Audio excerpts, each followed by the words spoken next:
Hello my dear day also night monkeys, good morning and evening and welcome back to another video. I am so happy to have you all here.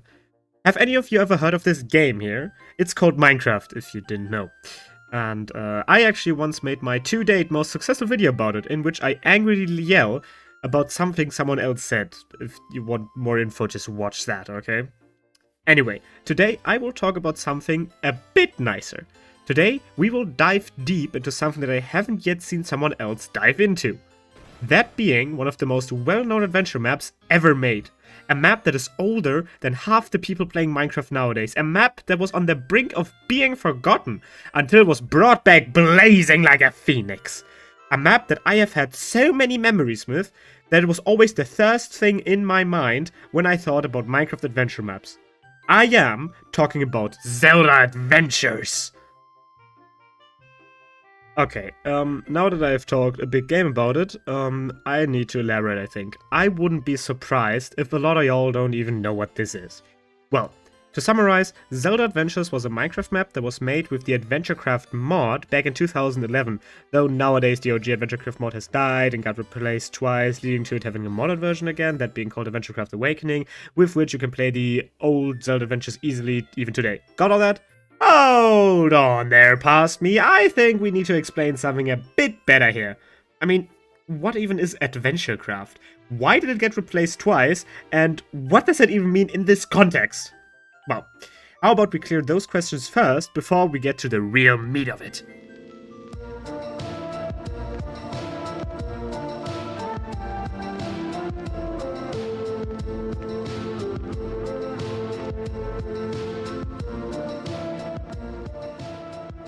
So, what is AdventureCraft? Well, to cut a long story short, it was a mod. A mod made by user Cryect all the way back in 2010. Or 2011, I'm not quite sure. For the beta 1.7.3 version of Minecraft. Its purpose was to add features to Minecraft that would make it easier to create adventure maps. Nowadays, modern adventure maps often use command blocks for that kind of stuff, but back then this mod was the go-to tool for creating that kind of stuff. Also, while I haven't done an awful lot of research into the general topic of adventure maps, as far as I understand, the mod itself gave users the ability to add their own scripts to the game so they can make their own custom NPCs, mobs, mob behavior, new items with their own custom abilities and whatnot. However, even with all that and also its apparent success and popularity, the creator Cryect appeared to have lost interest in it around 2012 as he simply stopped updating the mod and in general just stopped being active on the Minecraft forum. Most recent thing on his forum page, apart from someone commenting RIP in 2019, is someone in 2015 explaining how to still use the mod. I didn't do this, though if for some reason you feel the need to try and get your original mod from 2011 to work, here's a lead for you, I guess. Though if you wait just a little bit longer, I will offer you a better solution should you want to play or even want to make your own adventure maps with this mod.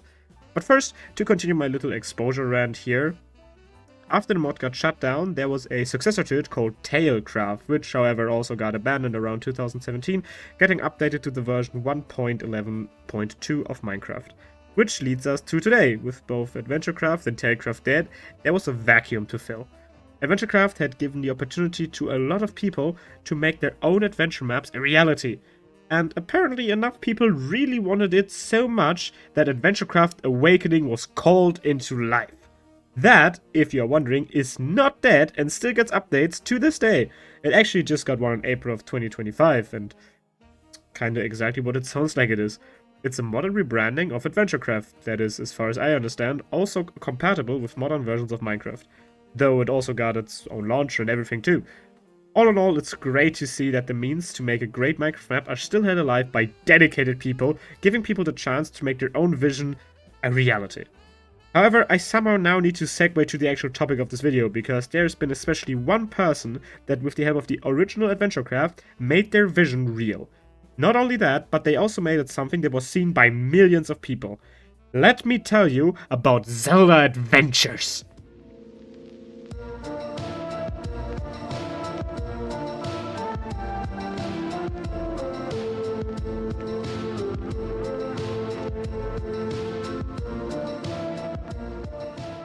If you were around in the 2011 Minecraft YouTube community, I think the chances are decently high you saw this adventure map. It was covered by multiple Let's Players back in the day, whose videos nowadays still gather hundreds of thousands of views, some even millions. A fan-made trailer made for this map even got reposted on a random Facebook account in 2016, which, is something, I think. It even got a speedrun.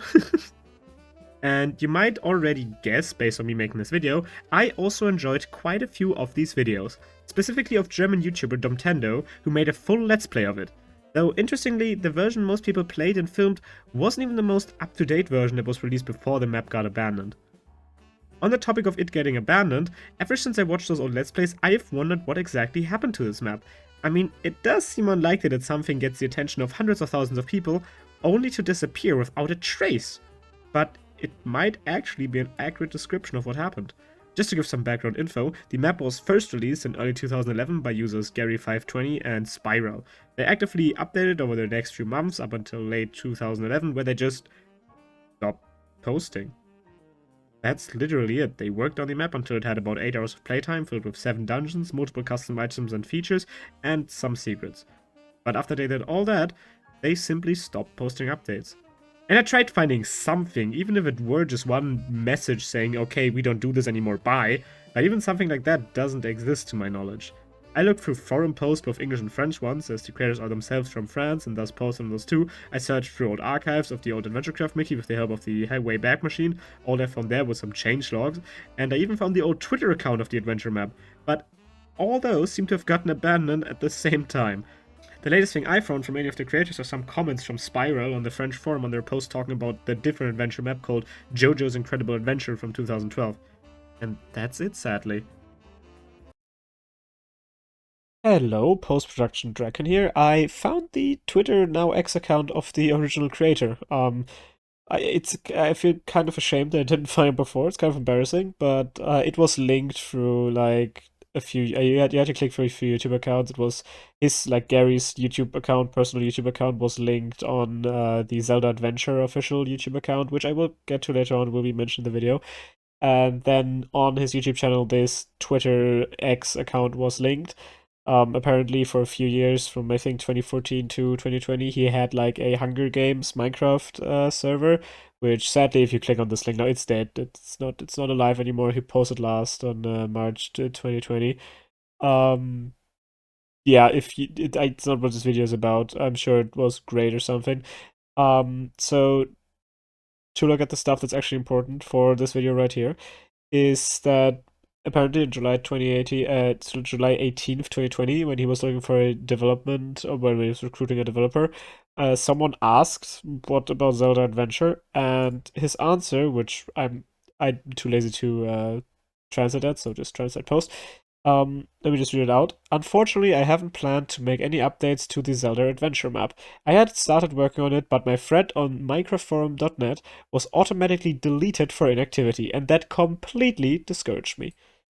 So yeah, here we have the reasoning that I was looking for, a kind of goodbye post. And yeah, if there's more out there that I didn't find, shame on me. Please tell me about it. I am actually interested if there's more I didn't find. But this is now the updated last thing I have seen from Gary about the adventure map. And his overall last internet thing I ever saw is this. So yeah, have fun with the rest of the video. Though if you look at it from a more zoomed out perspective, it's not that weird that that's how it happened. If the French forum info is to be believed, both Spiral and Gary520 were 19 in 2011 when they first released their map. Which means that now, both are 32 years old. First off, it's crazy to me how long ago that feels now. And second, I think the most realistic thing that happened was literally just that they lost interest. I mean, they were both 19. YouTube only existed for 6 years at that point, and I think they probably didn't see internet virality the same way we do today. I can only guess they were happy for their map getting recognition, but I don't think they imagined that they could have had more success with it apart from internet upvotes. So they stopped updating it. And to be fair, the newest version of their map didn't even get a lot of hype. Most of their hype came from a version of their map that only had 6 dungeons, so most people never even saw the 7th. Which makes me think that even had they continued it, it probably wouldn't have made any more big waves on the internet. But I think I have yapped on enough about the history of this map, because maybe there are some among you that don't even know what this map is. And you know, I think it is a valid question to ask if this map even is as iconic as I made it out to be. Does it actually hold up to modern standards, and should we actually miss it, or rather the fact it never got finished? To answer all those questions, and just look at the actual map of itself, let's do some good old game review content.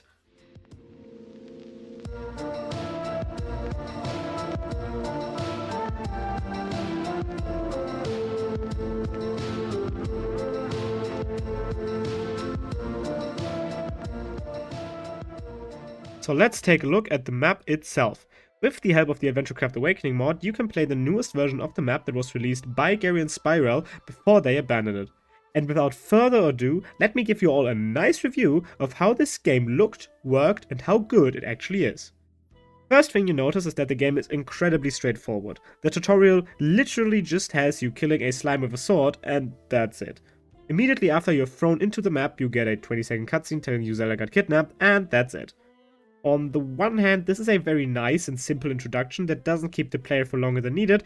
However, on the other hand, it also foreshadows one of my biggest gripes with this map. I will elaborate further on, but let's just say for now, it has a tendency of not communicating, let's say, vital information to the player. But not to get hung up on that just yet, there is still gameplay to review. That's fine. You can't sprint, as this map is literally in a version that is older than sprinting, though you can press W and then A or D to walk faster diagonally. And apart from that, it's just kinda how you expect Minecraft to feel like. It plays like Minecraft version beta 1.7.3. I think I can't really say much more about that. Going to the first dungeons, the fights are simple, mostly just waves of enemies coming at you, but it's fairly easy to deal with them. Though their hitboxes are quite a bit wonky, and especially later on with bigger hordes of enemies, this will be much more annoying. Yet at least for now, it's quite simple and easy. In accordance to that, so are the puzzles in the first few dungeons. I mean, it's what you expect from the first few temples of a Zelda game. Though even with the simple puzzles, you can already see some cool new features added to the map, like deku sticks being lit on fire with which you can then ignite a torch that lets down some vines, so you can continue through the dungeon. In general, the addition of these small cutscenes that show you what just happened after you finish a puzzle really make it feel a lot more like a Zelda game. Puzzles do also get a lot more varied later on, and I will show those when I talk about the later dungeons and their stuff. Or even with a lot of these puzzles being very creative and intuitive, there is also a certain downside that some of them have that is not really something that the map creators are at fault for.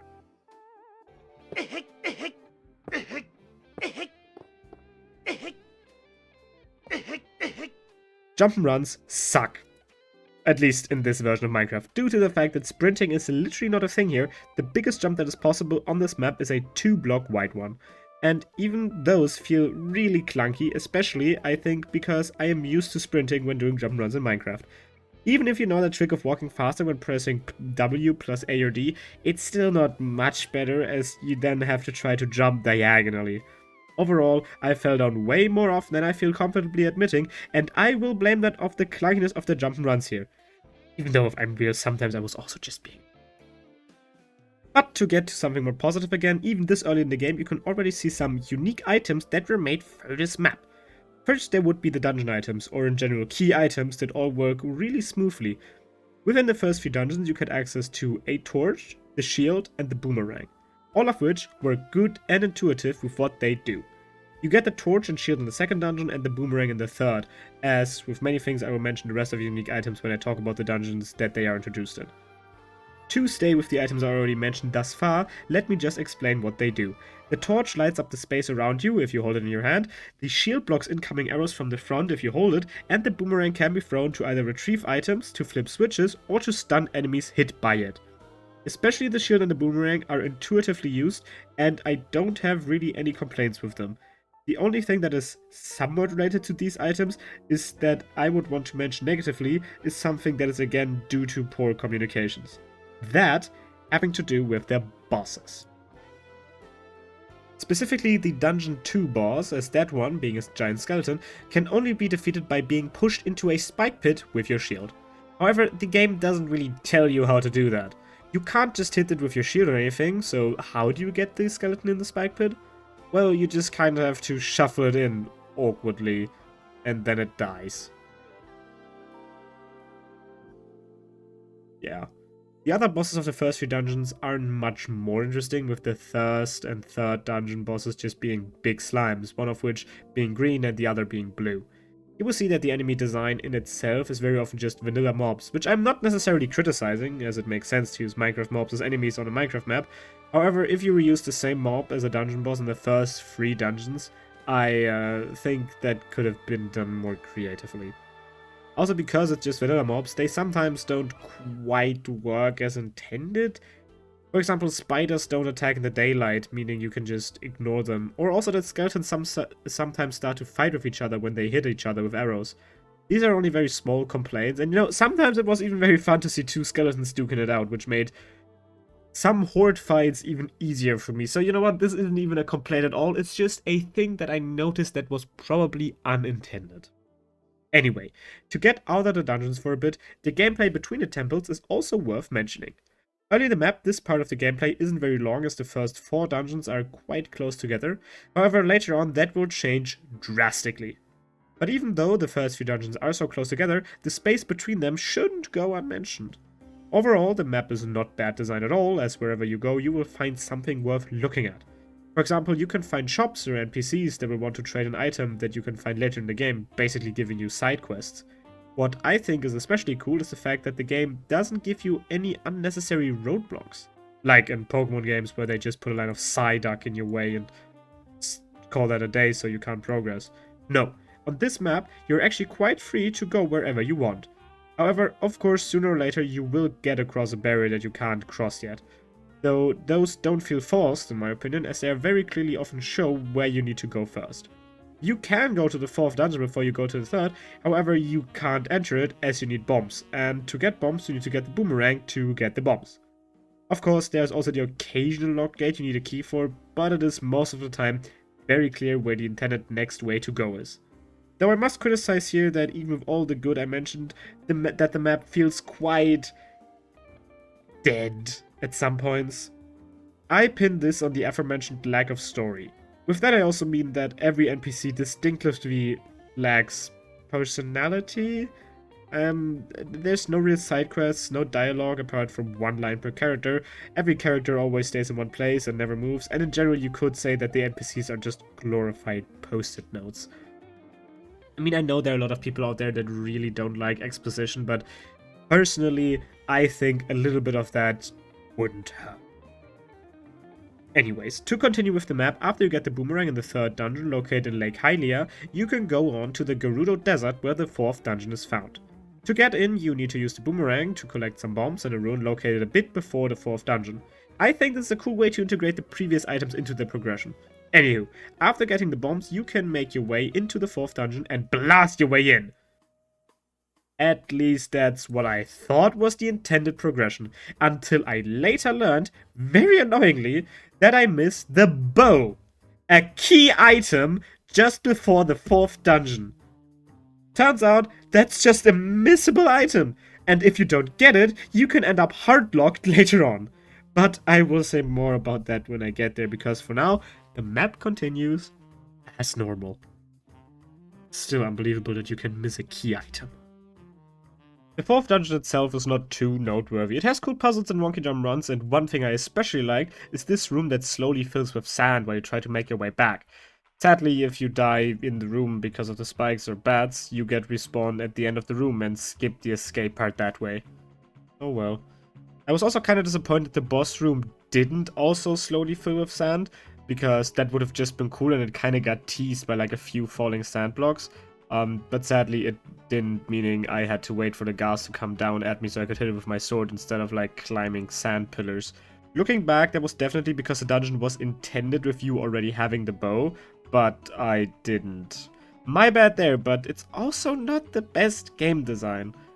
After finishing the 4th dungeon, you have to go through the valley that's supposedly filled with creepers, though I didn't see many. Anyway, creeper blows up wall, underground labyrinth, boom, lost woods.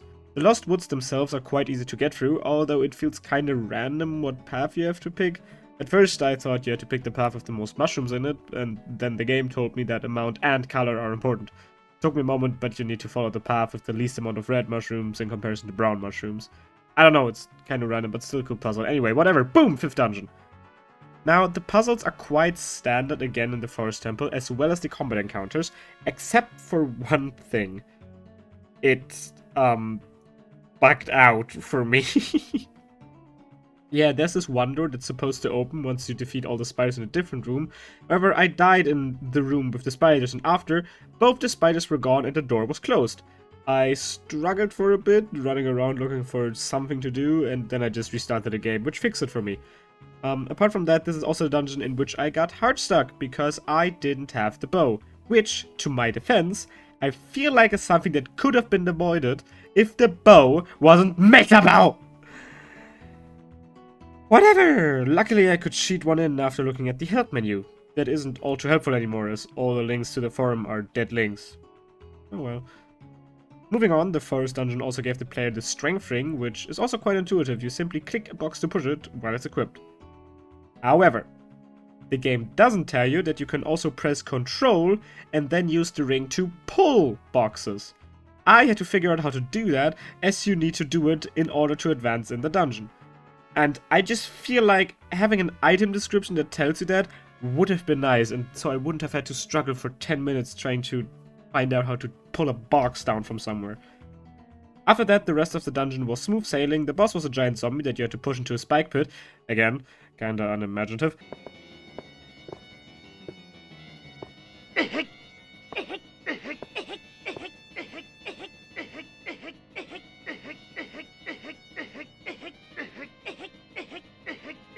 And bang, dungeon complete. Something that I immediately noticed after the dungeon though was, yet again, the complete lack of any story or in general just world building. After the first temple you get the 3 penance, and then you randomly place them on a random platform in the woods to get the key to the snow biome. Why? Just because. Look, it's clear story writing wasn't this guy's strong suit. And neither was side quests, as you find 2 items needed for 2 different NPC quests just randomly on the ground. I don't think I can say much more to that. So let's go to the snow biome. The snow biome leads to 3 locations, that being the 6th dungeon, the Spider Mansion, and Hyrule Field.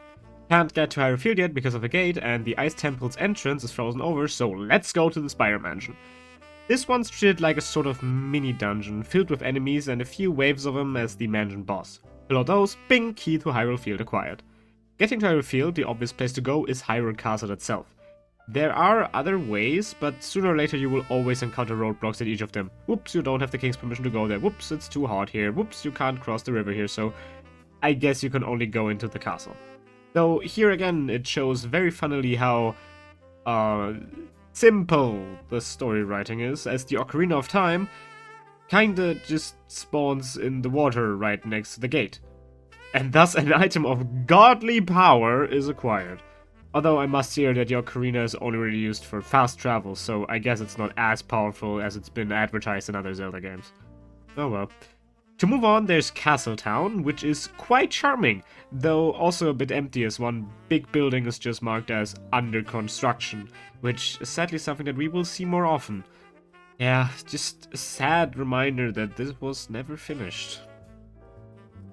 There is some cool stuff to do in Castletown. First, of course, you have several item shops where you can get different healing items or even a heart container. Though what I personally think is cooler is the bow minigame. It's literally the same game as the one you might know from Ocarina of Time or Majora's Mask. It even has a target block.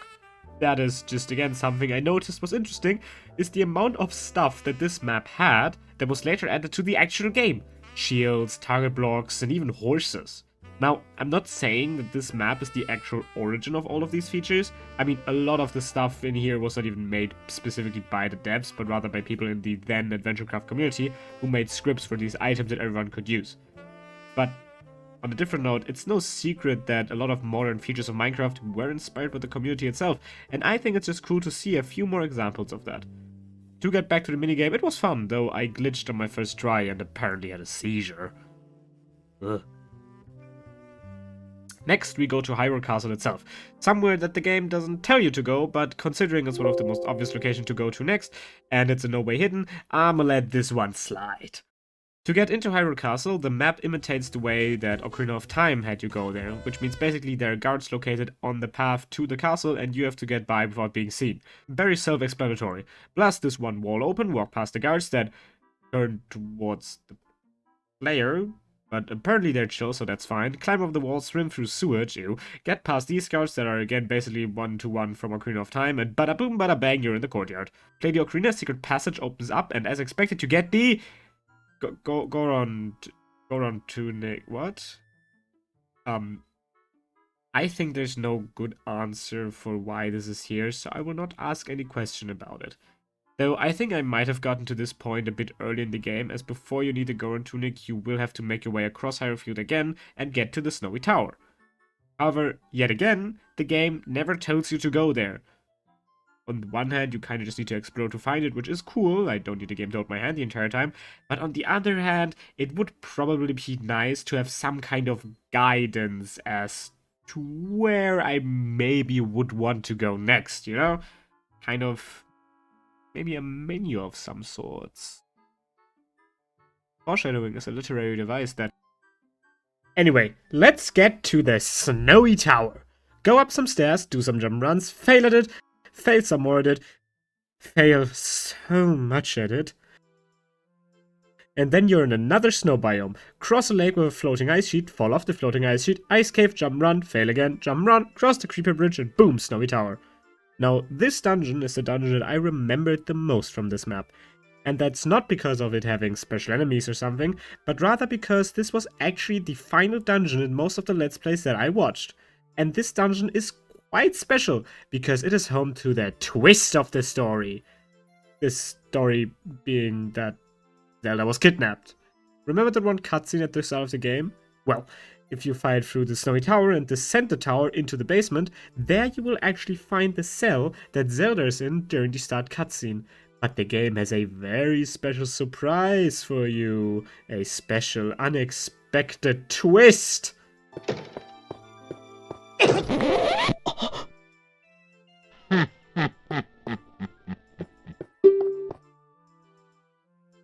That's right, Zelda is impersonated by a creeper wearing a skin suit.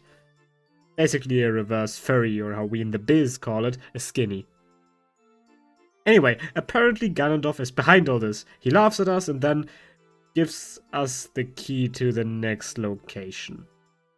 Peak storytelling. Oh yeah, also we got a better sword in this tower. Thought I should mention that. Now back to Hyrule Field, something that the game even tells us now.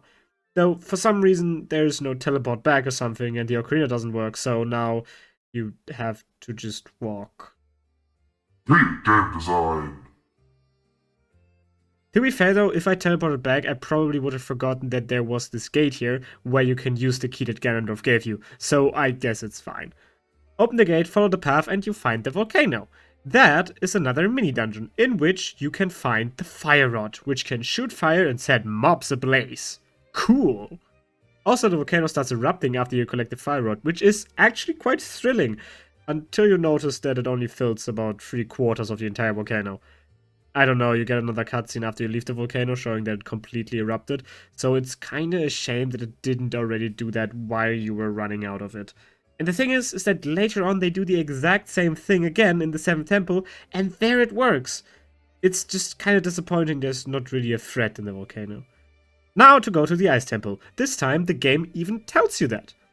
Once you get to the Ice Temple, you can melt the ice that previously blocked the way. Again, I must say this is a pretty cool progression, as the problem of the way into the temple being blocked was established early on, and then later you got an intuitive solution to it. Very swag!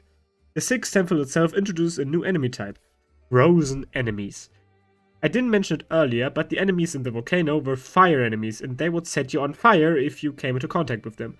I didn't mention that because even though they burn you, they can be defeated just like any other mob. Not so much of ice enemies. Not only do those freeze you in place if they touch you, they are also unkillable until you burn them. In theory, that's a cool concept, forcing the player to use the new item they just got, but in practice, not so much. That is though not because the fire rod is a bad idea, it's how it is implemented. The fire rod cannot hit enemies. it can only hit blocks. Meaning if you want to hit an enemy, you have to hit the block they are standing on. Which is not something the game ever communicates, and before I figured that out myself, I just had to spam the rod on enemies, hoping they would hit them. But, not to end on a low note for this dungeon, the boss of it is actually really cool, as for the first time, it's not just a scaled up version of a normal mob. This time it's actually a big snake-like monster, which, yes, is still made up from slime, but overall feels very refreshing. To beat it, you just have to hit the last body segment until you destroyed all of them and then kill the head, which drops the ice rod. It's simple, straightforward, and feels like an actual Zelda boss. I mean, it's so simple it doesn't feel like a sick dungeon Zelda boss, but it's still Minecraft, what do you expect? Though, I must say, it does feel kinda like wasted potential to not have the fire rod be part of this boss fight. I mean, I'm not complaining too much, the fire rod did cause me a lot of problems, but if those were fixed, it would only make sense for the last boss of the dungeon in which every mob could only get hurt by the fire rod to be hurt by the fire rod. Oh well, whatever, I've talked a lot about this map already, and I think it's time to wrap it all up with the 7th dungeon. Though before we get to the 7th dungeon, we gotta use the ice rod to get over the river on Hyrule Plains, do some more jump runs, fail some more jump runs, and then get to this part where it seems like you can't cross the river. Now, I must be completely honest here, everything after the 6th dungeon was blind territory for me, as I didn't even know the map got this far in development. So at first I thought you just couldn't get over this part of the river without cheating in the hookshot, which I did, and then I found the end room. But then I walked back and noticed you can open this wall with bombs. Behind which you can find the thief that has the king authorization. Oh, that's what you're supposed to do. Alright, steal the authorization from the thief, go to Kakariko Village, walk through this gate, walk through the creepy Goron Village, and then walk to the 7th and last temple, the Fire Temple. Which I must say was really exciting for me. I didn't know there was another dungeon at all, so that was pretty cool. What is also cool is the hookshot that gets introduced in this dungeon. Very fun to use, and honestly, I'm surprised how smooth it works here. Probably my favorite item in the whole map. The rest of the dungeon is quite standard, jump runs that I failed at, combat encounters, some cool puzzles, others that I couldn't figure out until it solved itself randomly after 20 minutes, and some cool gimmick rooms. For example, the one that slowly fills itself with lava, essentially being the better version of that volcano where you get the fire rod I mentioned earlier. Oh, and this annoying red tint that you have the entire time is also there, I guess. I know it's supposed to show how hot everything is, but honestly, I could tell from the lava. Lava that I did die in.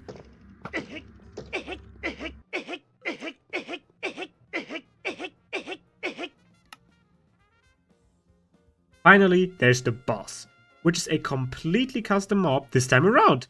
For this boss, you need to grapple around the room, collect these lights and power up your sword for a few seconds, get down to the boss, hit it once, and then repeat until it's dead. Sounds easy, and I definitely didn't spend almost an hour on it because I kept falling in the lava, which annoyed me so much that I got myself an infinite healing potion. Whatever, after killing it, you get the Goron Ruby, and with that, it's over. Yeah, I mean, now you can go over the river and get to that final room, but apart from that, that's it. You can cheat in a Zora Sapphire, but it doesn't work in the Temple of Time, so basically this is the sadly very anticlimactic ending of the original map. And with that, it's time for a conclusion.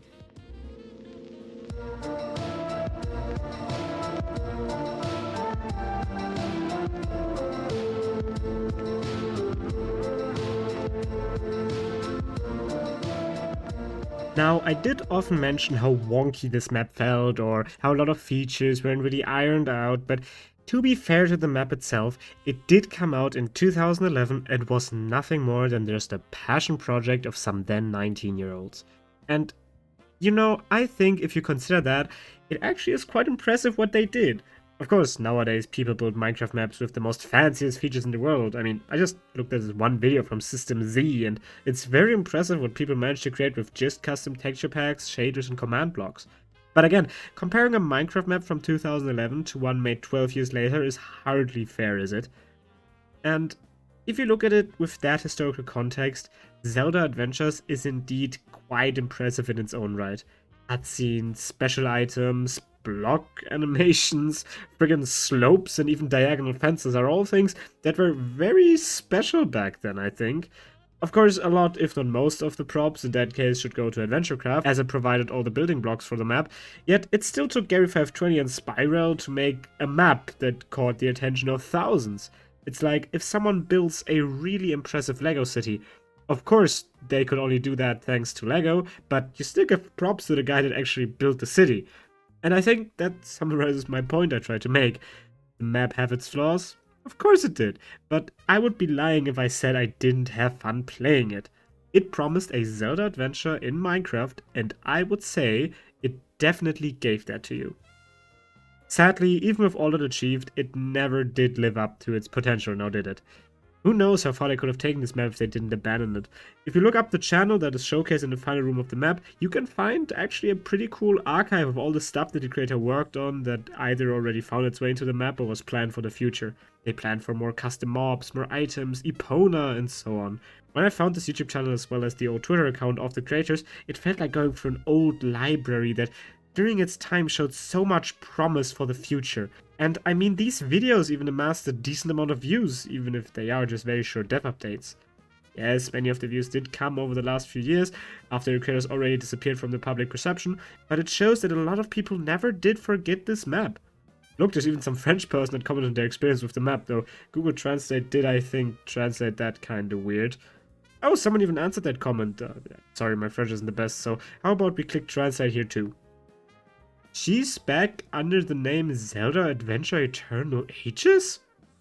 Oh, hell yeah! Now we get to the bright future ahead!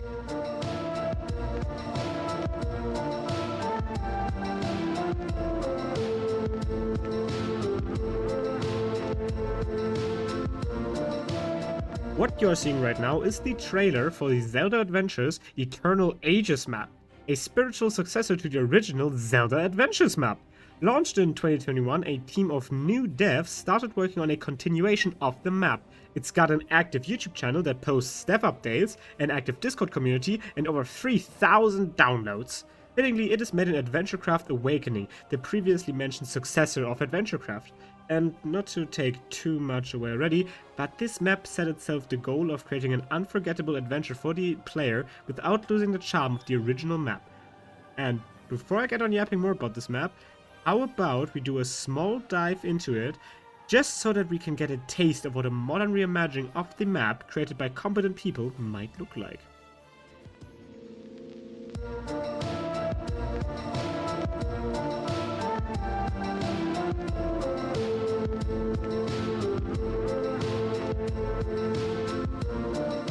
First off, as a disclaimer, I won't review all of Eternal Ages, as it has so much more content than the original map, and I already spent so much time in this video on that one, so I will only review a portion of it to compare the two versions. Also, I hope this might encourage you to play the map yourself. And without further ado, let's get into it. First thing, different, is the tutorial, which this time around is a lot more in-depth, though it also still is straight to the point. Oh yeah, and it explains strafing this time, which is a big plus. In general, this will become a theme of Eternal Ages in that they do a lot better of a job explaining basically everything. Apart from that, you can also already see the visual improvement from the OG map as soon as you get out of the tutorial and see the opening cutscene for the Kokiri Forest. Everything is more detailed, filled with custom flowers, a bigger variety in the block palette and so on, making everything just seem way more like an actual world instead of just a path you need to walk along. And it doesn't just seem more alive, it actually is as well. First off, a big issue for me was in the old map, a story was basically non-existent or character interactions in general were really sparse. That changed now. First, NPCs have actual dialogue. For example, the NPC that was previously only standing in her house now has a whole side quest to her where you actually help her build her house. And second, the story and world building are now also much more intriguing than before. For example, the previous roadblocks that just consisted of locked doors are now magical barriers that disappear when you defeat a dungeon boss. Or also that the old man gives you much more exposition about the world in itself, without, in my opinion at least, being overbearing. Also, the old man not only explains some stuff about the world, he also shows you how to use the menu. The menu, you might ask, is a completely new addition to the map that was made simply because of all the content that was added. Here you can see story progression, quests, collectibles, and so on. I'm not going to go too much in depth about that, but if you intend on playing this map, let me tell you, you will have enough to do. All this stuff I just mentioned is of course great and all, simply for the purposes of making the game more enjoyable. Basically, it's just good game design. But apart from all that, it also makes the game feel so much more, Zelda-y or something? It feels like a Legend of Zelda game is what I mean. And what is something that hopefully all of us associate with Zelda? An annoying companion! That's right, Navi is in this, which I only mentioned to calm you down, because I promise she's not annoying at all in this. She actually is just a useful guide that you can even refuse to accompany you should you already know the map. Though why would you say no to this cute little fella? But I think you might also be interested in the dungeons. Walking through the first dungeon, you will notice the immediate improvement in the general look of everything. Just like outside, everything just looks more detailed and frankly better, I'd say. This will be the case for every single dungeon, but don't expect me to mention it every time. I don't think I need to repeat myself 15 times to get the point across that this map looks very nice. Though, at least for the first temple, there isn't much more to say aside from the better visuals. It's a pretty faithful adaptation from the original map. Although there are more secrets hidden everywhere, because, well, you gotta hide those dozens of collectibles somewhere. No, if you are looking for a few more changes, I'd suggest looking at the second dungeon. Though before you get there, you have this NPC giving you some exposition, which could be annoying to you if you really hate any kind of exposition, but I think it is a fine amount of talking. Not to mention that this NPC also gives you the Harp of Ages, which is actually a fast travel instrument that you can use to teleport to the owl statues that can be activated all over the map, instead of randomly giving you the Ocarina of Time that can teleport you to just 5 locations. But, of course, we want to keep going instead of teleporting back to Link's house, so let me give you a small overview of what changed in the second dungeon. Biggest change lays in the key items that you can find. The previously found torch is now replaced by the lantern that can not only lighten up the space around you, but also ignite torches and burn cobwebs, making it so much more useful than the torch from the old map. That one you needed in like 2 or 3 locations because it was dark. Now it actually feels useful in not only being a light source, but also removing cobweb roadblocks and lighting torches to find secrets or to solve puzzles. The second key item of the dungeon is of course the shield. This time guarded by a custom mob. Oh yeah, you heard that right. This skeleton of a bull runs around the room and dashes everyone so often towards the player. It's not hard, nor even necessarily spectacular, but small additions like this, I think, give the player a sense of always being on your toes, as you never know when they might throw something unexpected into the mix. Also, it just feels more like a Zelda game, to be honest. Additionally, a custom mob guarding a special item is a good way of already preparing the player to expect something more than just rubies, for example. In this case, for your troubles, you get the shield, which actually has a decent explanation this time around, and you can also press the mouse button that the shield is in to hit it with. Instead of doing damage, you can actually push mobs backwards with that. While you could also do that in the OG map, it, firstly, couldn't actually hit it, instead you had to awkwardly push against enemies in front of you, and secondly, even the pushing part wasn't really well explained. This shows, especially in the boss of the dungeon. While in the OG map you had to awkwardly push the giant skeleton into a spike pit, in Eternal Ages you can actually hit it with your shield, and thus pushing us back with that. Also, the boss has multiple phases in Eternal Ages as well, with it not moving in the first one and the player having to open a pit beneath it to damage it. After getting into the pit the first time, it starts moving around and then it's identical to the boss from the OG map. Defeating the giant skeleton, we can now make our way to the last area I will talk about in this short review. Hylia Lake and the Water Dungeon. This area really is the, by now, biggest improvement from the original. More detailed environment, more interactable NPCs, and plenty of points of interest that you can't use yet, but that hide all sorts of secrets should you decide to backtrack later on in the map. In contrast to the old map, you can't immediately float down to the water temple as the player is quite buoyant. First, you have to swim through the island in the center where an old man tells you he lost his Zora flippers somewhere, telling the player interactively what they need to do to continue on. In this case, finding the Zora flippers. Again, making this world feel so much more dynamic by not letting the player just breeze through, but actually have them explore their surroundings. To go on, you find the cave of the Zora flippers, get them, and now you can dive into the water. Although you can also go back to the old man on the island in the center, who will tell you he doesn't need the flippers anymore and will instead give you a collectible. Yet another example of a more interactive NPC rewarding player for doing something that wasn't necessary, but that is expected for the player to do. Basically, it rewards and encourages NPC interactions, giving the player the expectation and also motivation to talk to NPCs in the future as well. Floating down to the water temple, I can't really say much about it. It got a visual upgrade, some more puzzles that were in the original, and some custom mobs of its own. The key item, the boomerang, is the same as in the original map, but considering I have in no way any problem with the boomerang in the OG map, I can't complain about anything here. So that's great. Getting to the boss of the dungeon, you have a slime. Kinda underwhelming, but hey, not every boss can be cool or special. Sometimes you just got, oh my god, it's a custom boss! Yeah, the water temple got its own custom boss that you have to use the boomerang for to beat it. It spews water at you and smacks around the arena at the speed of light. It's great. It's really an awesome boss. And with the death of big old Turtle here, we end with the water temple getting yet another heart container.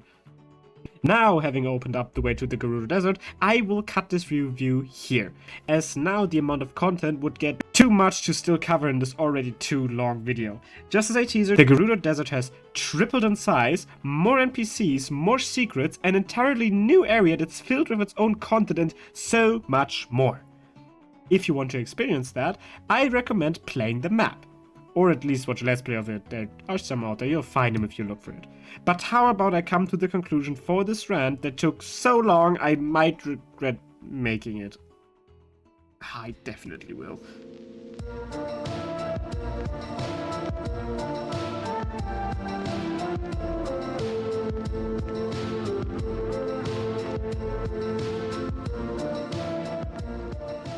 Now what is left for me to say other than just repeat in short what I already said? The original map from 2011 is a great piece of Minecraft history and a staple of what adventure maps were like in that time. But it is however also a product of its time and circumstances, of course. It was made by two French 19-year-olds, probably in their free time with a mod that at that point only existed for about a year. I mean, they managed to turn on updates for almost a whole year themselves and came really close to finishing their map too. But then, because of to me unknown reasons, they stopped. Consisting of 7 temples, the map still feels mostly like a complete experience, but to me personally, playing it felt like walking through a snapshot of a certain part of Minecraft history. And as much as I have fond memories of this map, playing it feels kind of lonely.